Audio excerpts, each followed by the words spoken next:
നമ്മൾ കുട്ടികളെ വൈറ്റ് പേപ്പറാണ്. അവർ ജനിക്കുമ്പം ശരിക്ക് ബ്ലാങ്ക് ആയിട്ടാണ്. അതായത് അവർക്ക് വേണ്ടത് അതാണ് അവരുടെ കൂടെ നിൽക്കുക. റിലേഷൻഷിപ്പ് ഇഷ്യൂസ് ഒക്കെ മാറ്റാൻ വേണ്ടി ആൾക്കാർ ഒരുപാട് വരുത്തില്ല. അപ്പൊ അതെങ്ങനെയാണ് അതിനകത്ത്? നമ്മൾ ചിരിച്ചുകൊണ്ട് സംസാരിക്കുന്നത് കൊണ്ട് അതൊരു പോസിറ്റീവ് എനർജിയാണ്. ഇപ്പൊ ദേഷ്യം വന്ന് സംസാരിച്ചു കഴിഞ്ഞാൽ വേറൊരു എനർജിയാണ് അല്ലേ? അതെന്ത് എനർജി ആയിരിക്കും? നെഗറ്റീവ് എനർജി ആയിരിക്കും. അപ്പം നമ്മൾ പോസിറ്റീവായിട്ട് ചിന്തിച്ചിട്ട് നമ്മൾ പോസിറ്റീവായിട്ട് ഹീൽ ചെയ്ത് കഴിഞ്ഞാൽ ആ എനർജീനെ കുറിച്ചിട്ട് ആ എനർജി നല്ല രീതിയിൽ എടുക്കാൻ ശ്രമിക്കണം. നല്ല രീതിയിൽ സംസാരിക്കുക. നമുക്ക് വേണ്ടത് മാത്രം പറയുക. ഏകദേശം ഒരു 10 വയസ്സിന് മുകളിലുള്ള കുട്ടികളാണെങ്കിൽ അവർ പഠിക്കുന്നതായിരിക്കും ബെറ്റർ. ഞാൻ എന്താ ഡിഫറൻസ് പറയുന്നത് വെച്ചാൽ, ഞാൻ കുറച്ച് നേരത്തെ പറഞ്ഞു, നമ്മൾ കുട്ടികളെ വൈറ്റ് പേപ്പറാണ്. അവർ ജനിക്കുമ്പം ശരിക്ക് ബ്ലാങ്ക് ആയിട്ടാണ്. ഒരു വൈറ്റ് പേപ്പർ നമ്മളതിൽ കിട്ടി, അതിലാണ് നമ്മളിങ്ങനെ എഴുതി ചേർക്കുന്നത്. ഓക്കെ, അപ്പം അതുകൊണ്ട് തന്നെ ഈ 10 വർഷത്തിനുള്ളിൽ വല്ലാണ്ടൊന്നും എഴുതി ചേർത്തിട്ടുണ്ടാവില്ല. അവരുടെ മൈൻഡിൽ പതിഞ്ഞിട്ടും ഉണ്ടാവില്ല. കുറച്ചേ കാര്യങ്ങളായിട്ടുണ്ടാവുള്ളൂ. ഓക്കെ, നമ്മൾക്കെന്ന് വെച്ചാൽ ഇപ്പോൾ ഒരു 10-30 വയസ്സ് അല്ലെങ്കിൽ 25 വയസ്സെന്നാണ്. ഈ 25 വയസ്സ് വരെയുള്ള പ്രശ്നങ്ങൾ നമ്മുടെ മൈൻഡിൽ കിടപ്പുണ്ട്. ഓക്കെ, പ്രശ്നങ്ങളും പ്രോബ്ലങ്ങളും നമ്മളില്ല എന്ന് പറഞ്ഞാൽ കൂടെ അത് അവിടെ കിടപ്പുണ്ട്. ഓക്കെ, അപ്പം ആ ട്രോമാസ് അതൊരു ഇൻസിഡൻറ്റ് മുന്നിൽ വരുമ്പോഴാണ് നമുക്ക് ആ പേടി വരുന്നത്. ഓക്കെ, അപ്പം അത് ആ പേടി ഇല്ലാണ്ടാക്കാൻ നോക്കും. ഞാൻ പറഞ്ഞല്ലോ, ഒരു പർട്ടിക്കുലർ ഏജ് എത്തണം, നമുക്ക് തന്നെ മനസ്സിലാകണം നമ്മൾ മാറിയേ പറ്റുള്ളൂ. പക്ഷെ കുട്ടികൾക്ക് ഈ 10 വയസ്സ് കഴിഞ്ഞിട്ട് നമ്മൾ ഇതിനെ പഠിപ്പിച്ച് അവർ പ്രാക്ടീസ് ചെയ്യിപ്പിച്ച് തുടങ്ങിയാൽ അവർക്ക് ഓട്ടോമാറ്റിക് അതിനുള്ള സൊല്യൂഷൻസും കിട്ടും. അവർ പോസിറ്റീവായിട്ട് മാറും. ഇത് പഠിച്ചു കഴിഞ്ഞാൽ ഈ ഒരു ആറ്റിറ്റ്യൂഡ് മാറും. ഉറപ്പാണ്. പഠിച്ചാൽ മാത്രം പോരാ, പ്രാക്ടീസ് ചെയ്യണം. പ്രാക്ടീസാണ്. ഇപ്പോൾ പഠിച്ചു എന്ന് പറഞ്ഞിട്ട് കാര്യമില്ല. ആ എനർജി പ്രാക്ടീസ് ചെയ്താൽ മാത്രമേ നമുക്ക് അതിൻ്റെ ആ പോസിറ്റീവായിട്ടുള്ള കാര്യങ്ങൾ മനസ്സിലാവുള്ളൂ. നമ്മളിൽ തന്നെയാണ് ആ എനർജി വെച്ചിട്ട് ഹീൽ ചെയ്യുന്നത്. നമ്മളിലുള്ള ഒരു എനർജിയാണ്, നമ്മൾ ചുറ്റുള്ള എനർജിയാണ്. അല്ല, എന്തായാലും ഇവര് മനുഷ്യരാണല്ലോ. അപ്പൊ അവർക്ക് അതിനനുസരിച്ചുള്ള, അതായത് ഓൾറെഡി നമ്മൾ എങ്ങനെയാണോ ഒരു പാറ്റേണിൽ വന്ന ഒരു പാറ്റേൺ വീണ്ടും തുടരാൻ വേണ്ടിയിട്ടുള്ളൊരു സാഹചര്യം എന്തായാലും വരുമല്ലോ ലൈഫില്. അപ്പൊ എന്താ പറഞ്ഞത്, അത് ഓട്ടോമാറ്റിക് മാറും. ആ പാറ്റേൺ അങ്ങോട്ട് മാറിക്കിട്ടും. അതായത് അവർക്ക് വേണ്ടത് അതാണ് അവരുടെ കൂടെ നിൽക്കുക. റേക്കി എന്ന് പറയുന്നത് പോസിറ്റീവാണ്, ലവ് ആൻഡ് ലൈറ്റ് എനർജിയാണ്. അത് ഒരിക്കലും നെഗറ്റീവായിട്ട് പോവില്ല. അതിപ്പം ഞാനിപ്പോൾ പഠിച്ചിട്ട് ഞാൻ വിചാരിക്കണ ഇന്നാൾക്ക് തന്നെ പ്രശ്നം കൊടുക്കാം, പണി കൊടുക്കാമെന്ന് വിചാരിച്ച് ചെയ്താൽ ഏൽക്കില്ല. ഓക്കെ, അതുകൊണ്ട് തന്നെ അത് പഠിപ്പിക്കാൻ എനിക്ക് ഭയങ്കര ഇൻട്രസ്റ്റ് ആണ്. മിസ്യൂസ് ചെയ്യാൻ പറ്റില്ല. ആ എനർജിക്ക് അറിയാം. ഇതിനകത്ത് റിലേഷൻഷിപ്പ് ഇഷ്യൂസ് ഒക്കെ മാറ്റാൻ വേണ്ടി ആൾക്കാർ ഒരുപാട് വരുത്തില്ല. അപ്പൊ അതെങ്ങനെയാണ് അതിനകത്ത് ഇത് വരുന്നത്? അതെന്ന് വെച്ചാൽ റിലേഷൻഷിപ്പ് ഇഷ്യൂസും കുറേ അധികം മൈൻഡ് സെറ്റ് ആയിട്ടുള്ള പ്രശ്നങ്ങളാണ്. അവർ തമ്മിൽ അണ്ടർസ്റ്റാൻഡിങ് കുറയുമ്പോഴും ഉള്ളൊരു ഇത്. അതായത് ഞാൻ പറഞ്ഞിട്ട് നമ്മൾ ചിന്തിക്കുന്നതാണ് കൂടുതൽ നടക്കാന്ന് പറഞ്ഞത് ഇതാണ്. ഒരാളെ കുറിച്ചിട്ട് ആലോചിക്കുകയാണ്, ചെറിയൊരു ഗ്യാപ്പ് ഉണ്ടാവുള്ളൂ എന്ന് വിചാരിക്കാം. അപ്പം നമ്മളതിനെ കുറിച്ച് ആലോചിച്ച് ഒരു വലിയ ഗ്യാപ്പ് ഉണ്ടാക്കി. ഇപ്പം 2 കൂട്ടരും ഒരേപോലെ ചിന്തിച്ചു കഴിഞ്ഞാൽ എന്താ ഉണ്ടാവുക? വലിയ ഗ്യാപ്പ്. ഓക്കെ, അപ്പൊ ആ എനർജിയാണ് കൂടുതൽ, ആ ഗ്യാപ്പിനുള്ള എനർജി ഉണ്ടാക്കി കൊടുത്തു. ഇപ്പൊ റിലേഷൻഷിപ്പ് ഇഷ്യൂസ് കുറേ വരുന്നുണ്ട്. സത്യം പറഞ്ഞു കഴിഞ്ഞാൽ അസലായിട്ട് വരുന്നുണ്ട്. പലർക്കും ഓപ്പൺ ആവാൻ ഭയങ്കര പേടിയാണ്.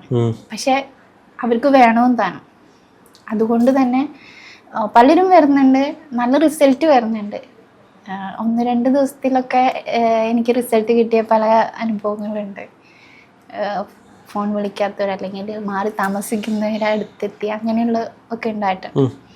അപ്പം ഈ എനർജിയെ കൊണ്ട് പ്രാക്ടീസ് ചെയ്ത് കഴിഞ്ഞാൽ നമുക്ക് എല്ലാം പോസിറ്റീവായിട്ട് നടക്കും. വേണ്ടത് നമ്മുടെ കൂടെ, നമുക്ക് വേണ്ടത് നമ്മുടെ കൂടെ ഉണ്ടാവും. അതായത് പോസിറ്റീവായിട്ടുള്ളത്. നെഗറ്റീവായിട്ടുള്ള കാര്യങ്ങളെല്ലാം ഒഴിഞ്ഞു മാറിപ്പോകും.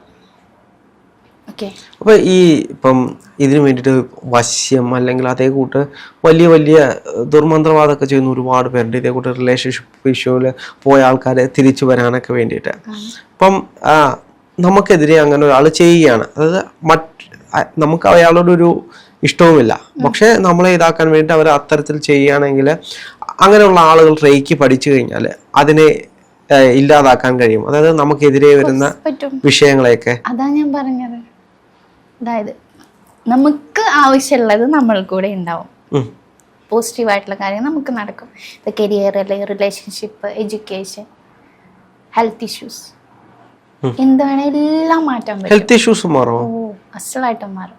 ഹെൽത്ത് ഇഷ്യൂസ് എന്ന് പറയുമ്പം എങ്ങനെയൊക്കെയായിരിക്കും? അതായത് വലിയ വലിയ അസുഖങ്ങളാണോ അതോ വലിയ വലിയ അസുഖങ്ങളും, അതായത് ഇപ്പം ക്യാൻസർ അല്ലെങ്കിൽ ഷുഗർ, പ്രഷർ അതേപോലുള്ള വലിയ വലിയ ഇഷ്യൂസ് ആണോ അതോ മെന്റലി പ്രോബ്ലംസ് കാരണം ഹെൽത്തിൽ ഉണ്ടാകുന്ന പ്രശ്നങ്ങളാണോ? ക്യാൻസർ എന്ന് പറയുന്നത് ആദ്യം നമ്മളെ മൈൻഡ് തന്നെയാണ് കുറേ പ്രശ്നങ്ങൾ ഉണ്ടാക്കുന്നത് ശരീരത്തിന്. ഓക്കെ, അങ്ങനെയാണ് ആ സെല്ലിന് കംപ്ലൈൻറ്റും കാര്യങ്ങളൊക്കെ വരുന്നത് ഓട്ടോമാറ്റിക്. ഓക്കെ, അപ്പം അതിനുള്ള ഇഷ്യൂസ്, അതായത് ഞാൻ കേട്ടിട്ടുണ്ട് ഇന്ത്യയിൽ തന്നെ ക്യാൻസർ സെന്റർ, റേക്കിക്ക് ക്യാൻസർ സെന്റർ ഉണ്ട്. പക്ഷെ ക്യാൻസർ സെന്റർ എന്നല്ല, അതിന് വേറെന്തോ പേരാണ് പറയുന്നത്. എനിക്ക് കറക്റ്റായിട്ട് അറിയില്ല, പക്ഷെ ഉണ്ട്. നോർത്ത് ഇന്ത്യയിൽ എവിടെയോ ആണ്, അതെനിക്കറിയാം. എന്തോ ഹാപ്പി സെന്ററോ അങ്ങനെ എന്താണ്. ക്യാൻസർ എന്നുള്ള വാക്ക് നെഗറ്റീവ് ആയതുകൊണ്ട് തന്നെ അതിന് ആ പേര് കൊടുത്തിട്ടില്ല. ഓക്കെ, അപ്പം അത്രയ്ക്ക് ഉണ്ട് അതിന്. അതെങ്ങനെയാണ് അപ്പൊ റേക്കി അവിടെ പ്രവർത്തിക്കുന്നത്?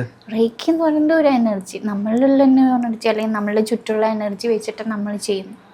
വിശ്വാസം വേണം ആ എനർജിയോട്, എല്ലാം വേണം. കേട്ടിട്ടില്ലേ, ഇപ്പം പണ്ടത്തെ കാലത്ത് വായിച്ചിട്ടുണ്ടാവും, നമ്മൾ തൊട്ട് കഴിഞ്ഞിട്ടുണ്ടെങ്കിൽ ദീനം മാറി എന്നൊക്കെ കേട്ടിട്ടില്ലേ?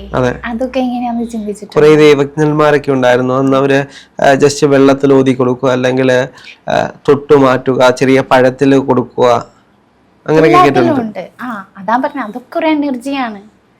ആ എനർജി തന്നെയാണ് ഇവിടെയും പ്രവർത്തിക്കുന്നത്. നമ്മളുടെ ചുറ്റുമുള്ള, നമ്മൾക്ക് കാണാൻ പറ്റാത്ത, പക്ഷെ നമ്മളത് പ്രാക്ടീസ് ചെയ്ത് കഴിഞ്ഞാൽ നമുക്ക് തന്നെ മനസ്സിലാവും. ഇത് പഠിച്ചിട്ട്, അതായത് ഒരാൾക്ക് അറ്റ്യൂൺമെന്റ് കൊടുത്തു, അതായത് ആ റേക്കുന്ന എനർജി ആയിട്ടുള്ള ദീക്ഷ കൊടുത്തു എന്ന് വിചാരിക്കാം. എല്ലാം പഠിച്ചു, ഓക്കെ, ആൾ പ്രാക്ടീസ് ചെയ്യാതെ വെച്ച് കഴിഞ്ഞാൽ അതിനൊരു ഉപയോഗമില്ല. അത് പ്രാക്ടീസ് ചെയ്യണം. നമ്മൾക്ക് നമ്മളെ സെൽഫ് ഹീൽ ചെയ്യാം, മറ്റുള്ളവരെ ഹീൽ ചെയ്യാൻ യൂസ് ചെയ്യാം. അതുകൊണ്ട് തന്നെ ഞാൻ പറയും, ഫാമിലിയിൽ ഒരാളെങ്കിലും റേക്കി പഠിക്കണം. കാരണം അത് അവർക്ക് മാത്രമല്ല മറ്റുള്ളവരെയും സഹായിക്കാൻ പറ്റും, ഹീൽ ചെയ്തിട്ടും ഒക്കെ ആയിട്ട് നല്ല മാറ്റങ്ങൾ ഉണ്ടാവും. ഈ ചില ആളുകൾ ഇപ്പം പ്രേതം, ഭൂതം അല്ലെങ്കിൽ അത്തരത്തിലുള്ള കാര്യങ്ങളുമായിട്ടൊക്കെ വരുന്നുണ്ടെങ്കിൽ അതിനെ എങ്ങനെയാണ് റേക്കി വെച്ച് ട്രീറ്റ്മെന്റ് ചെയ്ത് കൊടുക്കുന്നത്? അങ്ങനെ കാര്യങ്ങളായിട്ട് വരുമ്പം അത് അവരുടെ വിശ്വാസത്തിലാണ് അവർ വരുന്നത്. അവർക്ക് കുറേ വർഷങ്ങളായിട്ട് ഒക്കെ ഉള്ള ഒരു ഇതാണ്. അപ്പം വരുമ്പം നമ്മളത് ഹീൽ ചെയ്ത് മാറ്റുകയാണ് ചെയ്യുന്നത്. ഓക്കെ, അവിടെ നമ്മുടെ മൈൻഡ് സെറ്റും ഉണ്ട്. അവർ ഇങ്ങനെ തന്നെ വിചാരിക്കുകയാണ്, ഇങ്ങനെ ഒരു സംഭവം ഉണ്ട്, നമ്മൾ ഹീൽ ചെയ്യുമ്പോഴും വിചാരിക്കുകയാണ് പോകുന്നില്ല എന്ന് വിചാരിച്ചു കഴിഞ്ഞാൽ അത് പോവില്ല. അപ്പം നമ്മൾ ഹീലിങ് എവിടെ ആദ്യം സ്റ്റാർട്ട് ചെയ്യേണ്ടി വരും?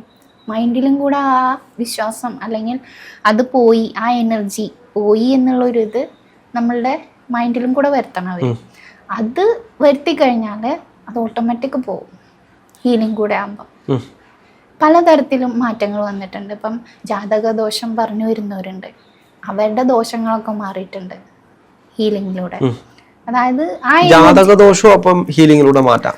ഞാൻ അങ്ങനെ പറയുന്നതല്ല, പക്ഷെ പറഞ്ഞിട്ടുള്ളതാണ്. അതായത് ഇത് കഴിഞ്ഞാൽ ഇന്നത് നടക്കുള്ളൂ എന്ന് പറഞ്ഞുള്ളവരുടെ ലൈഫിൽ നല്ല കാര്യങ്ങൾ നടന്നു. ഓക്കെ, അവരുടെ ജാതകത്തിൽ പറഞ്ഞ കാര്യങ്ങൾക്ക് അപ്പുറത്തേക്ക് നല്ല കാര്യങ്ങൾ സംഭവിച്ചു. ഇതൊരു എനർജിയാണ്, അതും ഒരു എനർജിയാണ്. അത് നോക്കുന്നതും അല്ലെങ്കിൽ ആ ഗ്രഹങ്ങൾ വെച്ച് നോക്കുന്നതും ഒക്കെ ഒരു എനർജി അല്ലേ. അപ്പം ഞാൻ പറഞ്ഞില്ലേ, നമ്മൾ ഹീൽ ചെയ്യുന്നതോടുകൂടി നമ്മളുടെ പല കാര്യങ്ങളിലും മാറ്റങ്ങൾ വരും, പോസിറ്റീവായിട്ട് മാറും. ഓക്കെ, അപ്പം ആ ഇതുകളൊക്കെ അതിൻ്റെ പൊസിഷൻസ് അല്ലെങ്കിലൊക്കെ മാറി മാറി എന്താവും, നമുക്ക് അനുകൂലമായി മാറും. ആ ഒരു എനർജിയുടെ പവറാണോ ഈ ഗ്രഹങ്ങളെ പോലും മാറ്റാൻ കഴിയുന്നത്? ആ എനർജി എന്ന് പറഞ്ഞാൽ ഇവിടെ ഫുൾ എനർജിയാണ്. ഓക്കെ, ഫുൾ എനർജിയാണ് സത്യം പറഞ്ഞു കഴിഞ്ഞാൽ. ഇപ്പം ഞാൻ പറഞ്ഞില്ലേ, നമ്മൾ സംസാരിക്കുന്ന തന്നെ ഒരു എനർജിയാണ് അല്ലേ. ഇപ്പം നമ്മൾ ചിരിച്ചുകൊണ്ട് സംസാരിക്കുന്നത് കൊണ്ട് അതൊരു പോസിറ്റീവ് എനർജിയാണ്. ഇപ്പം ദേഷ്യം വന്ന് സംസാരിച്ചു കഴിഞ്ഞാൽ വേറൊരു എനർജിയാണ് അല്ലേ. അതെന്ത് എനർജി ആയിരിക്കും? നെഗറ്റീവ് എനർജി ആയിരിക്കും. അപ്പം നമ്മൾ പോസിറ്റീവായിട്ട് ചിന്തിച്ചിട്ട് നമ്മൾ പോസിറ്റീവായിട്ട് ഹീൽ ചെയ്ത് കഴിഞ്ഞാൽ നമുക്ക് എന്താ വേണ്ടത് അത് വെച്ച് ഹീൽ ചെയ്ത് കഴിഞ്ഞാൽ ഓക്കെ. നമ്മൾ എന്താ പറയുക, എവിടെയാ പോയി പ്രാർത്ഥിക്കുമ്പോൾ പറയും ഇത് ശരിയാക്കി തരണേ, ശരിയാക്കി തരണേ, ശരിയാക്കി തരണേ. അല്ല, എനിക്കൊന്ന് എല്ലാ ക്ഷേത്രങ്ങളിലും ആളുകൾ പോയിട്ട് പ്രാർത്ഥിക്കുന്നത് അങ്ങനെയാണ്, എനിക്ക് ഇതെല്ലാം ഒന്ന് ശരിയാക്കി തരണേ ദൈവമേ. അത് എവിടെ പോയാലും, ഏത് ദേവാലയത്തിൽ പോയാലും അല്ലെങ്കിൽ വീട്ടിലിരുന്നിട്ടായാലും പ്രാർത്ഥിക്കുമ്പം എന്താണ് ഇത് ശരിയാക്കി തരണേ എന്നാണ് പറയുന്നത്. അപ്പം ആ എനർജിക്ക് ഒരു ഓപ്ഷൻ കൊടുക്കുകയാണ്, ശരിയാക്കി തരാം അല്ലെങ്കിൽ ശരിയാക്കി തരാതിരിക്കാം. നമുക്കത് കിട്ടിയെന്ന് പറഞ്ഞിട്ട് നമ്മളെ ഒന്ന് ശരിയാക്കി തന്നതിന് നന്ദി പറഞ്ഞിട്ട് ഗ്രാറ്റിറ്റ്യൂഡ്, അതൊരു വലിയ പവറാണ് രേക്കില് പ്രത്യേകിച്ച്. അതായത് നമുക്കത് കിട്ടിയെന്ന് പറഞ്ഞിട്ട് നന്ദി പറയാം പോസിറ്റീവായിട്ട്. അപ്പൊ അതിന് വേറെ ഓപ്ഷൻ ഇല്ല, ഉണ്ടോ? ഇല്ല. അപ്പൊ നമുക്ക് വേണ്ടത് എന്താണ്? യെസ് എന്ന് പറഞ്ഞ ഓപ്ഷൻ മാത്രം മതി നമുക്ക് വേണ്ടത്. അപ്പൊ നമ്മൾ അതിനുള്ളത് ചെയ്യാം, പോസിറ്റീവായിട്ടുള്ളത് ചിന്തിക്കുക, പോസിറ്റീവായിട്ട് സംസാരിക്കുക, പോസിറ്റീവായിട്ടുള്ളത് പറയുക, ഈവൻ ആക്ഷൻസ് വരെ പോസിറ്റീവായിട്ട് എടുക്കുക. അപ്പം എല്ലാം നമുക്ക് അനുകൂലമായിരിക്കും. അത് എനർജിയാണ്.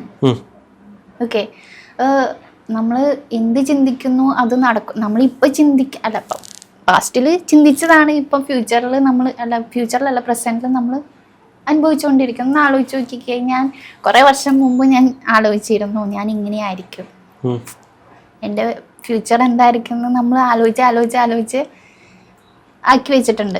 അതാണ് ഇപ്പോൾ ഈ പ്രസൻറ്റിൽ നമ്മൾ അനുഭവിച്ചുകൊണ്ടിരിക്കുന്നത് അല്ലെങ്കിൽ ഇതാക്കിക്കൊണ്ടിരിക്കുന്നത്. അപ്പോൾ പോസിറ്റീവായിട്ട് ചിന്തിച്ചാൽ എന്തായിരിക്കും? പോസിറ്റീവായിട്ട് നടക്കും. അതുകൊണ്ട് ഞാൻ പറഞ്ഞ എല്ലാത്തിലും ഓരോ എനർജി ഉണ്ട്. ആ എനർജീനെ കുറിച്ചിട്ട് ആ എനർജി നല്ല രീതിയിൽ എടുക്കാൻ ശ്രമിക്കണം, നല്ല രീതിയിൽ സംസാരിക്കുക, നമുക്ക് വേണ്ടത് മാത്രം പറയുക.